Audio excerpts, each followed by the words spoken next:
Nous allons voir comment représenter les molécules à l'aide de formules. Nous regarderons la formule brute, la formule développée, la formule semi-développée et la formule topologique. Il existe d'autres formules telles que la formule de Lewis, mais elle ne sera pas vue dans cette vidéo. C'est une notion qu'on reverra plus tard dans le semestre. Nous allons partir d'un modèle moléculaire. Un modèle moléculaire est une représentation de la molécule à partir de sphères et de bâtonnets. Les sphères représentent les atomes et les bâtonnets les liaisons qui s'établissent entre deux atomes. Nous voyons qu'ici, il y a des sphères de différentes couleurs. En effet, il y a une correspondance entre la couleur de la sphère et la nature de l'atome qu'il représente. Ainsi, si on a une couleur grise, ça signifiera que la sphère représente un atome de carbone. Je rappelle qu'en chimie, le carbone est symbolisé par la lettre C en majuscule. Si la sphère est blanche, on aura un atome d'hydrogène. Symbole H majuscule. Si on a une couleur rouge, ça signifiera que c'est un atome d'oxygène, O majuscule. On pourrait avoir une couleur bleue. Ce n'est pas le cas ici, mais sachez que la couleur bleue signifie que c'est un atome d'azote. Et le symbole de l'azote est un N majuscule. La formule brute va donner la composition de la molécule. La composition dans le sens où nous indique la nature et le nombre des atomes constituants. Dans ce modèle moléculaire, on voit 4 sphères grises, c'est-à-dire qu'il y a 4 atomes de carbone. On va l'indiquer à l'aide de la lettre grand C, qui indique que c'est du carbone, et à droite, en indice, on écrit le chiffre 4. Si on compte le nombre de sphères blanches, c'est-à-dire d'atomes d'hydrogène, 1, 2, 3, 4, 5, 6, 7, 8, 9, 10. Il y a donc 10 atomes d'hydrogène. On indique donc un grand H avec un indice à droite 10. Et l'on voit qu'il y a une seule sphère rouge, un seul atome d'oxygène. Il n'est pas nécessaire, et on ne le fait jamais d'ailleurs, on n'indique jamais l'indice 1, car en fait il est sous-entendu. Les indices, c'est-à-dire le nombre d'atomes, sont indiqués uniquement lorsqu'ils sont supérieurs ou égaux à 2. Voici la formule brute écrite plus clairement. Cette formule brute ne donne pas une idée sur l'enchaînement des atomes. Pour cela, on peut utiliser la formule développée. La formule développée va reproduire en quelque sorte le modèle moléculaire, mais au lieu d'utiliser des sphères, on va utiliser des symboles, et les liaisons vont être symbolisées par des traits. Si on part de la gauche de cette molécule, on voit que le premier atome de carbone, c'est-à-dire celui-ci, est lié à 3 atomes d'hydrogène. Donc, je rappelle, chaque trait symbolise une liaison, comme les bâtonnets symbolisaient les liaisons. Cet atome de carbone est lié à un second atome de carbone qui comporte lui-même 2 atomes d'hydrogène. Donc, je symbolise la liaison à l'atome de carbone, lui-même lié à 2 atomes d'hydrogène.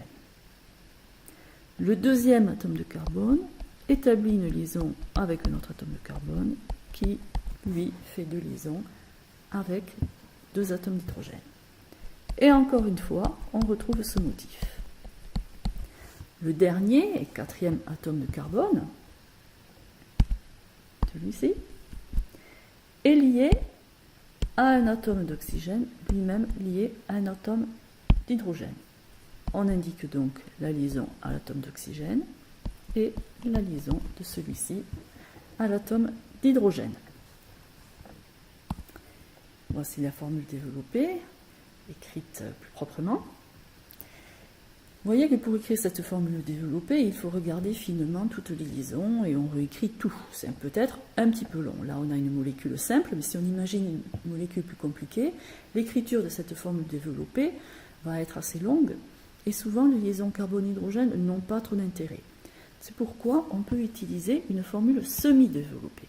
Dans la formule semi-développée, on ne va pas indiquer les liaisons que font les atomes d'hydrogène avec les autres atomes, parce qu'on sait que les atomes d'hydrogène font une seule liaison. En fait, finalement, je vais considérer ce groupe sans indiquer vraiment le trait entre le carbone et l'hydrogène. Je vais indiquer cet autre groupe, celui-ci et celui-ci. On pourra donc écrire H3C pour le premier groupe. J'indique la liaison entre les deux carbones, mais je n'indique pas la liaison carbone-hydrogène, comme je ne l'avais pas fait avec le H3C. Voilà ce qui se passe autour du troisième atome de carbone et du quatrième. Le quatrième atome de carbone est lié à un oxygène, lui-même lié à un hydrogène. Voilà la formule semi-développée. Les traits indiquant les liaisons atomes-hydrogène sont sous-entendus. On peut écrire une autre formule semi-développée, qui est la seconde là, et elle diffère de la première que j'ai écrite par ce groupement. Dans la première formule, j'ai indiqué H3C, et dans la seconde, CH3. Les deux formules, les deux écritures sont justes et acceptées. Il faut bien comprendre dans la seconde que la liaison qui s'établit entre ce carbone et le groupement de gauche se fait bien avec ce carbone. En aucune façon, il se fait avec les trois hydrogènes qui sont indiqués dans le groupement CH3. Donc l'une ou l'autre des formules est prise juste. Il existe encore une autre façon d'écrire la formule d'une molécule carbonée ou une molécule organique, et c'est la formule topologique. Cette formule topologique, elle est très simplifiée, dans le sens où les liaisons avec les atomes d'hydrogène ne vont pas être marquées, comme on avait fait dans la formule semi-développée, mais encore plus de simplification, car on ne va même pas indiquer le symbole grand H pour indiquer qu'il y a des atomes d'hydrogène. Tout cela sera sous-entendu. Donc en fait, il faut aller observer quand est-ce qu'on a des liaisons autres qu'avec des hydrogènes. Si je regarde la formule semi-développée ici, je vois qu'il y a une liaison carbone-carbone, une autre, et une liaison carbone-oxygène. Donc dans la formule topologique, je vais indiquer 4 traits qui symbolisent les liaisons carbone-carbone ou carbone-oxygène. Ces traits, on les fait de façon oblique. On va former donc une espèce de zigzag. Premier trait, deuxième, troisième, quatrième. Évidemment, ces traits se touchent et sont jointifs. Ce point correspond à cet atome de carbone. Et dans la formule topologique, on n'indique pas non plus le grand C pour dire qu'il y a un carbone. C'est sous-entendu, comme pour les atomes d'hydrogène. Ce point indique cet atome de carbone. Ce point, celui-ci, cet atome de carbone est là. Et cette fois, le bout du dernier trait indique un atome d'oxygène. Il faut donc que je vienne l'écrire. Et là, j'indique aussi l'hydrogène. Donc dans la formule topologique, on indique les symboles grand H uniquement lorsqu'ils sont liés à des atomes autres que ceux de carbone. Là, voilà en plus clair cette formule topologique. Donc, quand on voit une formule topologique, il faut avoir en tête que les atomes de carbone forment 4 liaisons. Si ici, j'ai une liaison sans aucune indication, c'est-à-dire qu'à une extrémité j'ai un carbone, à l'autre extrémité j'ai un carbone.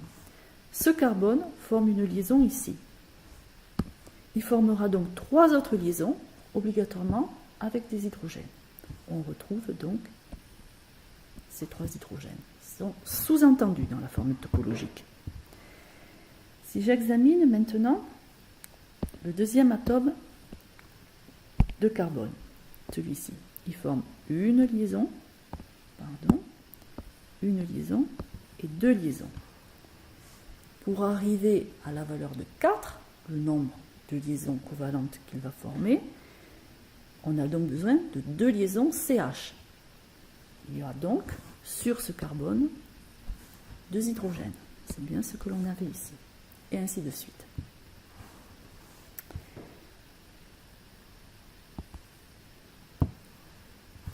J'ai présenté un premier modèle moléculaire, celui d'en haut à gauche, mais on peut représenter ce même modèle moléculaire d'une autre façon, tel qu'il est ici en haut à droite. En fait, c'est le même modèle moléculaire, mais on retrouve l'un par rapport à l'autre en faisant une rotation par rapport à un axe vertical. Si donc on nous avait présenté ce modèle moléculaire ici, eh bien, logiquement, je pense que sur la gauche de la molécule, on aurait bien indiqué qu'il y avait un hydrogène, un oxygène en premier, comme c'est fait ici. En fait, l'écriture de la formule développée qui est marquée à gauche ou ici à droite, ces deux écritures-là sont complètement équivalentes. Écrire l'une ou l'autre, c'est correct. Les deux sont prises justes. On retrouve la même chose avec les formules semi-développées, donc c'est-à-dire que pour cette même molécule, on peut donner 3 formules développées, voire une 4e, dans le dernier groupement, mais c'est très rare, on écrirait H3C, même dans ce cas, c'est presque pas utilisé. Pour les formules topologiques, eh bien, on aurait cette fois le OH à gauche, et on remarque ici que si la première fois j'avais commencé mon zigzag en commençant par le bas, ici il a été commencé par le haut. Effectivement, le zigzag entre les différentes liaisons peut être commencé par le haut ou par le bas. Ce qui fait que pour ces modèles moléculaires, on peut avoir 4 formules topologiques. Dans les 2 premières molécules, j'ai le OH à droite. Le zigzag est commencé une fois par le bas, une autre fois par le haut. Dans les 2 autres molécules, le OH est sur la gauche, zigzag commencé par le haut et par le bas. 4 façons d'écrire une formule topologique complètement équivalente. L'une ou l'autre qui est donnée est correcte.